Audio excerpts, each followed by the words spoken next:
मैं कालू सिंह मुजालदा जी केंद्रीय टोली का सदस्य हूँ और कालू सिंह मुजालदा कालू सिंह मुजालदा और मैं मध्य क्षेत्र इस मध्य प्रदेश और छत्तीसगढ़ का जनजाति सुरक्षा मंच का संयोजक हूँ और इंदौर रहता हूँ।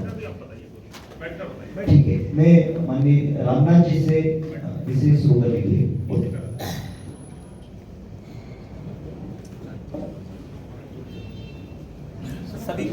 सभी को नमस्कार और इस पत्रकार वार्ता में आप सभी का हार्दिक स्वागत है।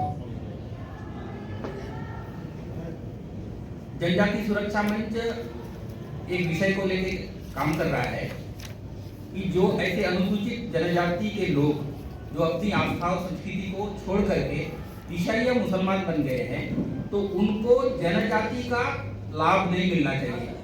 इस विषय को लेकर के अपने छत्तीसगढ़ से ही 2006 से ये शुरू हुआ था और इस विषय को लेकर पूरे देश भर में कार्यक्रम हुए। गांव में बैठक हुई, विकास खंड में बैठक हुआ, जिले में एक बड़ा रैली हुआ, फिर प्रांत में रैली हुआ। अलग अलग समय में राष्ट्रपति, राज्यपाल और निर्वाचित जनप्रतिनिधियों से मिलने का और इस विषय के बारे में बातचीत करने का एक कार्यक्रम हुआ है। आज हम इस प्रेस वार्ता में आप लोग को जानकारी देने के लिए बुलाए हैं कि अब हम दिल्ली जाएंगे इस विषय को लेकर के। और दिल्ली में जो अनुच्छेद 342 है जिसमें जनजातियों के लिए व्यवस्था दी गई है वो अनुच्छेद 342 है 341 की तरह संशोधन चाहिए कि जो भी अनुसूचित जनजाति का व्यक्ति यदि अपनी आस्था और परंपरा को छोड़ के ईसाई या मुसलमान बनता है तो उनको अनुसूचित जनजाति का लाभ नहीं मिलना चाहिए। इस विषय को लेके हम पूरे देश भर के 750 जनजाति समाज के बंधु भगिनी इस मांग को लेकर के दिल्ली जाएंगे। इस हेतु पूरे देश भर के जो जनजाति सुरक्षा मंच के जो प्रांत संयोजक, सह संयोजक, ऐसे कार्यकर्ता 16, 17 और 18 दिसंबर को हम राजनांदगांव में इस विषय के लिए विचार विमर्श और इस कार्यक्रम का स्वरूप कैसा रहेगा, कैसे जाएंगे इत्यादि विषय के लिए यहाँ एक कार्यशाला थी। ये जानकारी आप लोग को बता दें। हो गया सवाल करना है हमारे और जो बोलना चाहते हैं 342 आर्टिकल को बदलने के लिए कौन रोक रहा है? आपको कोई रोक रहा है? जैसे आर्टिकल में अगर बदलाव चाह रहे कौन रोक रहा है? ये जो आर्टिकल है आर्टिकल 342, इसमें आर्टिकल 341 की जैसी व्यवस्था नहीं। आर्टिकल 341 ये कहता है कि अनुसूचित जाति समाज का कोई भी व्यक्ति सिख, बौद्ध और हिंदू धर्म को छोड़कर किसी भी धर्म में धर्मांतरित होता है, चाहे वो ईसाई होता है या मुस्लिम होता है, तो उसको ना तो जाति प्रमाण पत्र जारी किया जाता है, ना ही उसको ऐसा कोई लाभ मिलता है। लेकिन आर्टिकल 342 में मूल संविधान में ऐसी व्यवस्था की थी कि जनजाति समाज का कोई व्यक्ति, चाहे वो ईसाई हो जाए, चाहे मुस्लिम हो जाए, उसको आरक्षण मिलता रहे। और इसका लाभ उठा के जो हमारे जनजाति समाज का 97% लाभ है, चाहे वो शिक्षा में हो, चाहे वो राजनीतिक हो, चाहे वो नौकरियों में हो, चाहे वो हमारी इतनी बड़ी कोई योजना धरती आबा योजना चल रही है, ये मान के चलो 80,000 करोड़ की धरती आबा योजना, और इस योजना का भी लाभ ऐसे धर्मांतरित लोग ले रहे हैं कि जो इस जनजाति का लाभ लेने के पात्र ही नहीं है। तो बड़ी इतनी भारी जो व्यवस्था जनजाति समाज के लिए जो है भारत सरकार की तरफ से दी जा रही है, लेकिन इसका लाभ कहीं ना कहीं जो हमारा मूल जनजाति समाज है वो ना उठा के धर्मांतरित व्यक्ति उठा। और जनजाति समाज की अपनी एक पहचान है, वो पहचान समाज कितने लोग हैं ऐसे जो नागपुर में प्रेस कॉन्फ्रेंस ले रहे हैं? कितने लोग हैं? कितने लोग हैं पूरे प्रदेश में अपने आप? प्रदेश में हम तो पूरे भारत में आपको बता रहे हैं। पूरी जनजाति के 3% लोग जो है वो धर्मांतरित और वो 97% लाभ उठा। धर्मांतरित के मुद्दे को अगर आप उठा के आर्टिकल के अंदर संशोधन की बात को अगर कर रहे हैं तो छत्तीसगढ़ प्रदेश के अंदर में हल्बी गोष्ठी के नाम से, आदिवासी के नाम से यहाँ पर अभी नौकरियां चल रही है जिसकी जांच कई बार हो चुकी है। ऐसे मुद्दे पर कई लोग रिटायर हो चुके हैं। उसमें आपके इस जनजातीय सुरक्षा मंच ने अब तक क्या किया, उनको उन सेवाओं से पृथक करने की जनजातीय सुरक्षा मंच का गठन जो है बाबा कार्तिक उरांव का जो 1967 में एक आंदोलन चला और उन्होंने इसके लिए जेपीसी भी बनाई थी, ज्वाइंट पार्लियामेंट्री कमेटी, और उसकी ये रिपोर्ट आई थी कि 97% लाभ 3% हुआ और ये एक बड़ा मुद्दा था। और उसी मुद्दे को बाद में जनजातीय सुरक्षा मंच ने 2006 से प्रारंभ किया। और जनजातीय सुरक्षा मंच का मूल कार्य है, क्योंकि हर समस्या का हल डिलिस्टिंग है। अगर एक डिलिस्टिंग हो जाती है कि बाकी की समस्याओं का भी हल अपने आप हो जाएगा। तो सबसे पहला मुद्दा ये है कि ऐसे व्यक्ति जो जनजाति धर्मांतरित हो गए वो जनजाति का लाभ हो रहे, तो पहला विषय ये है। रही बात आपकी जो फर्जी जाति प्रमाण पत्र, तो उसके लिए ऑलरेडी जो है सुप्रीम कोर्ट के जजमेंट की लाइट में एक माधुरी पाटिल का जजमेंट है। उस माधुरी पाटिल के जजमेंट की लाइट में पूरे प्रदेशों में जाति प्रमाण पत्र छानबीन समिति बनी है। ये छानबीन समिति सभी राज्यों में इसीलिए बनाई गई कि ऐसे फर्जी जाति प्रमाण पत्रों की जांच कर सके और ऐसी जांच के आधार पर उन पर एफआईआर होगी और उन पर कार्रवाई होगी। जनजातीय सुरक्षा मंच इस काम को नहीं कर रहा है। इसके लिए ऑलरेडी माननीय सुप्रीम कोर्ट के आदेश से वैलिडिटी सर्टिफिकेट या जाति प्रमाण पत्र छानबीन समिति हर राज्य में बनी। नहीं, उस छानबीन समिति ने अब तक क्या किया, क्योंकि यहाँ अभी भी सरकार भाजपा की है, विष्णुदेव जी अनुसूचित जनजाति से आते हैं, उसके पहले 15 साल डॉक्टर रमन सिंह जी रहे, तो उतने लंबे कार्यकाल में भी अब तक के वो चीजें इंप्लीमेंट क्यों नहीं हो पाई? क्या ऐसे कारण है? नहीं, अब उसके आंकड़े तो हमारे पास नहीं। छानबीन समिति कितने जाति प्रमाण पत्रों की जांच करेगी, उसके लिए ऑलरेडी अलग अलग बने हुए ना फॉर्म। भाई जनजाति नहीं, पर अधिकारों की बात करें ना, अगर आर्टिकल में बदलाव की बात करें तो अपने पास तो ओवर डेटा भी चाहिए क्या? उसकी जरूरत नहीं है। वो उसके लिए ऑलरेडी जब एक समिति को माननीय सुप्रीम कोर्ट ने वो काम सौंपा है, तो हम सुप्रीम कोर्ट के गाइडलाइन के आधार पे वो काम उनके अधिकार क्षेत्र का है, वो उस काम को कर रहे हैं। मतलब ये समस्या का निदान नहीं चाहिए, केवल रैली करके आपको प्रोपेगेंडा करना है। नहीं, हमारी समस्या का निदान तो राज्यसभा और लोकसभा से होगा। अब आप समस्या दूसरी उठा रहे हैं, आप समस्या उठा रहे हैं फर्जी जाति प्रमाण पत्र की, उसकी जांच करने का अधिकार माननीय आरोप क्या है? नहीं, हमारा आरोप ये है कि ऐसे व्यक्ति जिनको सर्टिफिकेट जारी हो रहा है, कैसे व्यक्ति छत्तीसगढ़ में, और आपने क्या किया? कैसा? कितने लोग हैं छत्तीसगढ़ में? मैं आपको बता रहा हूँ ना, कुल 12 करोड़ में से 3% लोग धर्मांतरित हो चुके हैं। अब आप उसका परसेंटेज निकाल दो। छत्तीसगढ़ में आप जैसे राजनांदगांव में आप प्रेस कॉन्फ्रेंस ले रहे हैं जी, तो आपके पास राजनांदगांव का भी डाटा होना चाहिए कि कितने लोग जनजाति से अन्य जाति पे चले गए हैं और उस पर अपन क्या कहाँ शिकायत किए हैं और क्या इम्प्लीमेंट। अगर एक में अगर परिवर्तन हो जाएगा ना, तो ऐसे लोगों को प्रमाण पत्र जारी होना बंद हो जाएगा। आप उस विषय को दूसरे विषय पर ले जा रहे हैं, आप उसको गोष्ठी के जाति प्रमाण पत्र पर ले जा रहे हैं। गोष्ठी के जाति प्रमाण पत्र की जांच करने का अधिकार जनजातीय सुरक्षा मंच को नहीं है। माननीय सुप्रीम कोर्ट की गाइडलाइन के अनुसार जिन बातों को आप कह रहे हैं, जिन बातों को आप कह रहे हैं, उन्हीं अधिकारों का उल्लंघन कितने लोगों के द्वारा किया गया है? क्योंकि आप राजनांदगांव में प्रेस कॉन्फ्रेंस ले रहे हैं, इसमें राजनांदगांव की जिला की डेटा की बात पहले करेंगे, नहीं तो हम तो समझेंगे कि केवल नौटंकी हो रहा है, प्रोपेगेंडा करने के लिए आप कर रहे हैं। आपको समस्या का निदान नहीं चाहिए, आपको केवल राजनीति करना है। हमारा ये आरोप आपके ऊपर यही लगेगा ना, केवल राजनीति करने आए आप।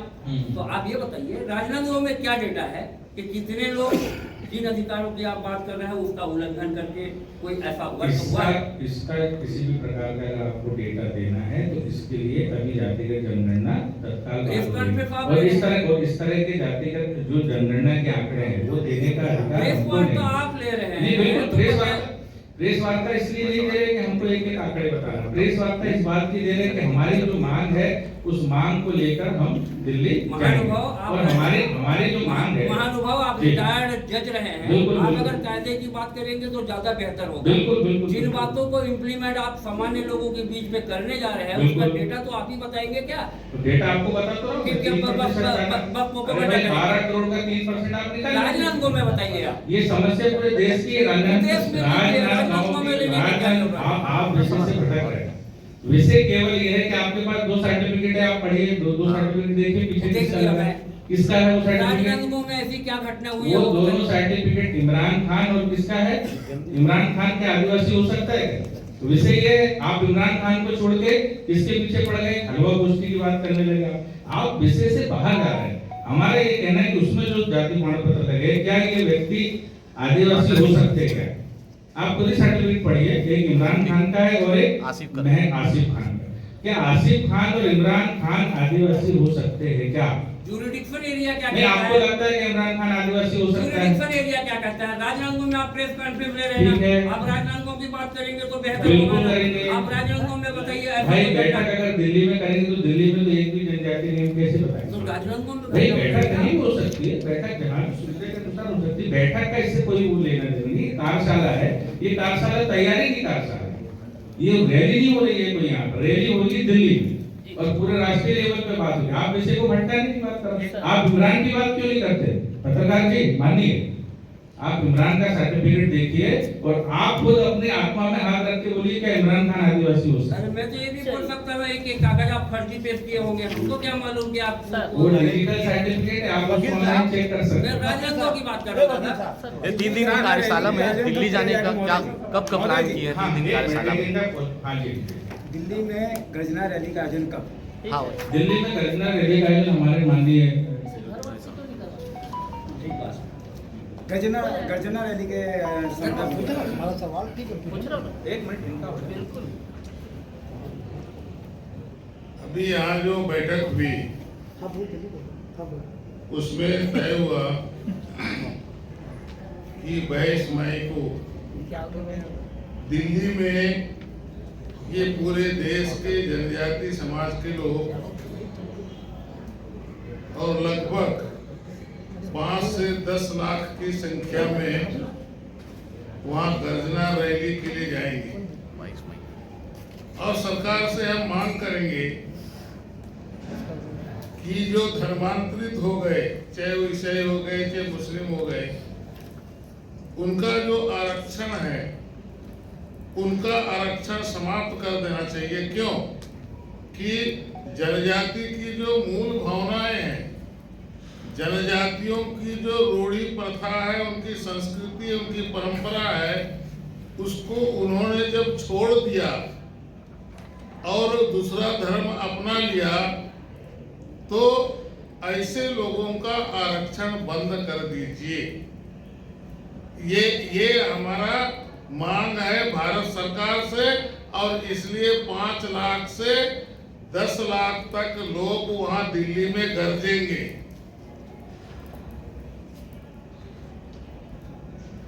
कब रवाना होगी ये यात्रा? रवाना अपने अपने सुविधा के अनुसार से जाएगा लोग पूरे देश से और 22 तारीख को सवेरे सबको पहुंचना है। 22 तारीख 22 को दिसंबर 22 मई 22 मई वो स्थान जो सब जमा होंगे, वो स्थान कहाँ पर? दिल्ली और अस्थाना भी तय हो रहा है, तो अभी तो लंबा समय ही है, अभी मई में हो रहा है। सर, आप जनजाति सुरक्षा मंच की बात कर रहे हैं, तो जो अनुसूचित जनजाति के लोग हैं कहीं ना कहीं उपेक्षित महसूस करते हैं, तभी वो धर्मांतरण की ओर आगे बढ़ते हैं। उस धर्मांतरण को रोकने के लिए, वो उपेक्षा के शिकार ना हो, उसके लिए आपके सुरक्षा मंच ने क्या किया अब तक? क्या किया? देखिए, हम लोग सतत काम कर रहे हैं और केवल जनजाति सुरक्षा मंच का केवल जिम्मेदारी नहीं है, ये पूरे देश के लोगों की जिम्मेदारी है कि हमारा भाई अगर कट के दूसरे जगह जा रहा है तो हमारी संख्या बल, हमारी संस्कृति, हमारी परंपरा, हमारा रीति रिवाज कहीं घट तो नहीं रहा है। इसके लिए जनजाति सुरक्षा मंच आगे आया है। बाकी जिम्मेदारी तो सबकी होनी चाहिए। आपके मंच ने क्या किया वो बता दो दादा। आपके मंच ने अब तक क्या किया? आप ये तो कर रहे हैं 2006 से तो बोल रहे हो, कुछ किए हो तो वो बताओ ना। ये क्या है कर रहे हैं तो बोल रहे हो, कुछ किए हो तो वो बताओ ना। अब आप क्या करें? खाना बनाएं। सर कुछ किए हो? क्या बात कर रहे हैं? अभी कुछ पूछिए। देखिए, कभी 1966 पैसा कानून है, आपको अच्छे से मालूंगा, जज साहब है, मैंने भी पढ़ा, आपने भी पढ़ा है। जल जंगल जमीन की बात हो रही है, धर्मांतरण की बात रह जाती है। अगर 1966 पैसा कानून है, अगर वो सुरक्षित नहीं है, जंगल काटे जा रहे हैं, उनको दिक्कतें आ रही है, चाहे वैचारिक हो या व्यवहारिक हो, तो उनको कहीं प्रलोभन मिलता है या कोई लालच देता है, या डर का, पैसे का, या तबीयत खराब होने का, या नौकरी का, ये सब आप भली बात ही जानते हो क्योंकि बहुत सारे केसेस आपके पास आएंगे। पैसा कानून पे कितना काम किया आपने, उसके लिए इतनी बड़ी रैली क्यों नहीं निकाली? अगर यहाँ है अनुसूचित जाति के साथ जनजाति की बात कर रहे हैं तो अनुसूचित जाति के लिए, जाति ब्राह्मण का शिथिलीकरण के लिए कब आपने कदम उठाया? देखिए, और सुनिए एक तरफ, जब ये बंदा आपके पास अनुसूचित जाति का है तो घर वापसी क्यों नहीं करवा दी? जैसे एक का टीवी में हुआ था, करवा लेना था, आपकी संख्या बढ़ जाती। बताइए। देखिए, कोई घर अगर टूटता है उसको जोड़ना बहुत कठिन होता है। ये तो पूरा समाज जब खड़ा होता है, पूरा वातावरण बनता है तो लोग फिर आपस में जुड़ते हैं। जनजातीय सुरक्षा मंच पूरे देश के 12 करोड़ से अधिक जनजाति समाज है, उसको जोड़ने का काम कर रहा है। अब कई खामियां हैं, कई त्रुटियां हैं। जनजाति समाज बोलता है जल जंगल जमीन हमारा, जल जंगल जमीन हमारा है, ये हमारा जीवन का आधार है, ये हमारा एक अंग है। जनजाति तो बोल रहा है, लेकिन वो संगठित नहीं होने के कारण इस प्रकार से जो त्रुटियां हो रही है, गलतियां हो रही है, जनजाति सुरक्षा मंच सबको संगठित करके ये सारे मुद्दों पर लड़ेगा। वो तो धर्मांतरण पे हुए आप, पैसा कानून जब आ रहा है जगह जगह बताने के लिए। हाँ तो पैसा कानून ये सारा देखिए, मनुष्य जब जगेगा ही नहीं, सीधा धर्मांतरण पे जगेगा नहीं, जगेगा नहीं तो कितनों उसको हुरो, जगेगा क्या? ये जनजातीय सुरक्षा मंच जागरण का काम कर रहा है, जगाने का काम कर रहा है। और इसलिए इतने तेज गति से पूरे देश के अंदर जो धर्मांतरण हो रहा है, धर्मांतरण के लिए सरकार का जो सुविधा देने की जो व्यवस्था है, उस सुविधा की व्यवस्था को बंद करने से ये नियंत्रण में आएगा, ये जनजातीय सुरक्षा मंच मानता है और इसी से जन जागरण होगा। ठीक है। एक आपका थोड़ा क्वेश्चन जो था ना पैसा की बात, ये पैसा एक्ट जो है सरकार के द्वारा जो बनाया गया, ये पैसा एक्ट की जो हम बात कर रहे हैं, ये पैसा एक्ट की आप प्रस्तावना पढ़ेंगे उसमें पहले नंबर पे ये लिखा है जनजातीय समाज की रूढ़ी रीति रिवाज संस्कृति उसकी आस्था को बचाने के लिए पैसा लागू हुआ। और ये पैसा एक्ट के माध्यम से जनजातीय समाज की पहचान को बचाने की बात करते हैं। जब कोई मिशनरी के लोग या अलग लोग जब जनजातीय समाज को उनकी रूढ़ी रीति रिवाज आस्था परंपरा और पहचान से अलग ले जाते हैं तो वो पैसा का विरोध करते हैं। हम पैसा का समर्थन करके जो है सुरक्षा मंच जो है इसको रोकना चाहता है, और वो लोग जो धर्मांतरण कर रहे हैं वो पैसा का खुलेआम उल्लंघन कर रहे हैं। हम पैसा के पक्ष में है और इसीलिए सरकार ने पैसा लाया कि हमारी संस्कृति हमारी पहचान बची रहे। जब जनजाति की पहचान खत्म हो जाएगी, वो इमरान बन जाएगा, वो बुधिया से डेविड बन जाएगा। तो जब जनजाति की पहचान ही खत्म होगी, जनजाति खत्म हो गया तो जनजाति की बाकी के लिए आप करोगे क्या? ये तो पहचान ही खत्म होगी ना। जो इमरान बन गया वो जाके मस्जिद में नमाज पढ़ेगा, जो बुद्धवा बन गया वो जाकर मोमबत्ती जलाएगा। फिर वो जनजाति समाज जो इस भारत देश की जो नींव है, जिसको हम कहते हैं जंगल जमीन, भाई वही आज पूरी सनातन परंपरा संस्कृति को सजो है, उसको वैसा जीवन वो जंगल में जी रहा है, वैसा वो रह रहा है। और पैसा एक उसको संरक्षित करने के लिए बनाया गया। लेकिन जो लोग धर्मांतरित कर रहे हैं, उनको उनकी रूढ़ी रीति रिवाज आस्था से हटा रहे हैं, उनको उस चीज से अलग कर रहे हैं, वो पैसा एक का खुला उल्लंघन है, ऐसा मेरा। तो वही तो हमारे साथी ने पूछा कि जब ऐसे वैचारिक रूप से अगर लोग उनको ऐसी स्थिति या उस जगह जाने के लिए आमादा क्यों हुआ? हमने पहले संगठन या भाई आप एक बात बताइए, जनजाति समाज रहता है जंगलों में, खुला पाला, आपको खुद मालूम है कैसी प्रैक्टिस होती है। गांव में जाते हैं, वो बोलते हैं कि पानी बाल्टी रखे, उन्होंने लाओ तेरा देव लाओ, इसको पानी में डाल, तो उसका देव डूब गया। उन्होंने अपना प्लास्टिक का क्रॉस लाके रख दिया, देखो मेरा देव डूब गया। वो भोला वाला समाज, वो कभी उसको वो ये नहीं पता, उसको लगता है कि भाई यीशु भी कोई भगवान होंगे, ये भी कोई भगवान होंगे, वो ऐसी आस्था को मानता, वो प्रकृति को मानता है, वो भोला वाला। एक भोले वाले व्यक्ति के साथ आप बात करेंगे, आप पढ़े लिखे व्यक्ति हैं, तो आप उसको प्रवंचित कर रहे हैं, उसको तरह तरह की चीजें बता रहे हैं। भाई आप अगर स्वास्थ्य सेवाएं क्षेत्र में दे रहे हैं, आप पढ़ाई दे रहे हैं मिशनरी के लोग, तो धर्म क्यों बदल रहे हैं, उसकी पहचान क्यों बदल रहे हैं? आप करो ना, कौन मना करता? आप उनको अस्पताल में रखो, आप अच्छी शिक्षा दो, बहुत अच्छी बात है, हम भी उसकी सराहना करते हैं, लेकिन उसके बदले क्या, आप उसका धर्म छीन लोगे क्या? उसका बाप बदल दोगे? आप एक बाप उसके घर में है, आप चर्च में जाके बोलते हैं हमको फादर बोलो, अरे हमको फादर बोलो मतलब आप सीधे बाप बदल रहे हो उसका। अरे धर्म बदल दिया, आप क्या बाप बदलोगे उसका? अरे सीधा साधा जनजाति समाज स्वाभिमानी है, उसका ये अर्थ नहीं कि उसके सीधापन का इस तरह से लाभ हो। आप जज रहे हैं, बस छोटा सा और है, जी संविधान का प्रियम्बल क्या बोलता है? प्रियम्बल आपने बहुत पढ़ाया होगा, आप पढ़े लिए पढ़ाए हुए। संविधान की प्रस्तावना क्या कहती है? संविधान का आर्टिकल 25 ये कहता है कि सबको अपने अपने धर्म को मानने की स्वतंत्रता है और साथ ही साथ अपने धर्म का प्रचार करने की स्वतंत्रता, लेकिन किसी दूसरे के धर्म में जाकर करने की स्वतंत्रता नहीं है। आर्टिकल 25 जो है सिख समुदाय को भी स्वतंत्रता देता है, वो अपनी पगड़ी बांधता है, आज भी उसको हेलमेट की जरूरत नहीं पड़ती। आप एक नेल कटर लेके प्लेन में नहीं बैठ सकते, वो तलवार लेकर बैठता है। क्यों?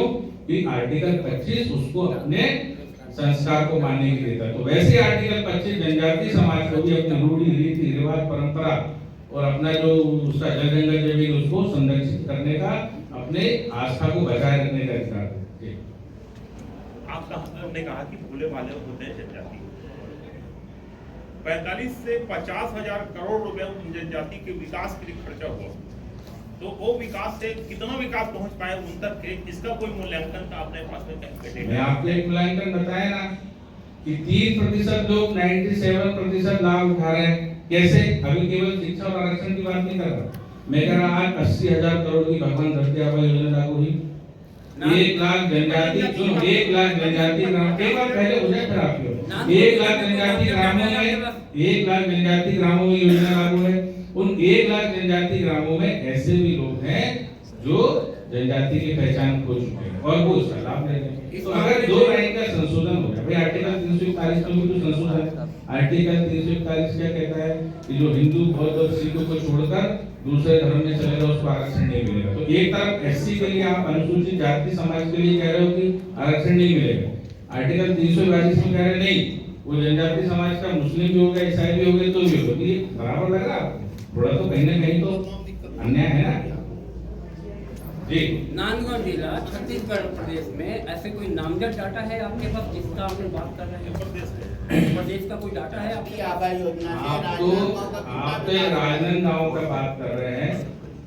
धरती आवास योजना के अंतर्गत राजनांदगांव में जितने भी 50% के गांव होंगे वो सारे उसमें शामिल आप निकाल। मैंने ये बोला राजनांदगांव या छत्तीसगढ़ प्रदेश के ऐसा कोई व्यक्ति का नामजद डाटा है आपके पास?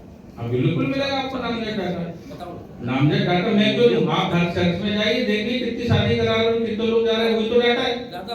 चर्च में, अरे प्रभु चर्च में आप जाइए, चर्च में जितने लोग जा रहे हैं जनजाति समाज के जितनी शादी हो रही वही डाटा है, वही डाटा है। प्रेस कॉन्फ्रेंस में आप बताना आपकी जिम्मेदारी है।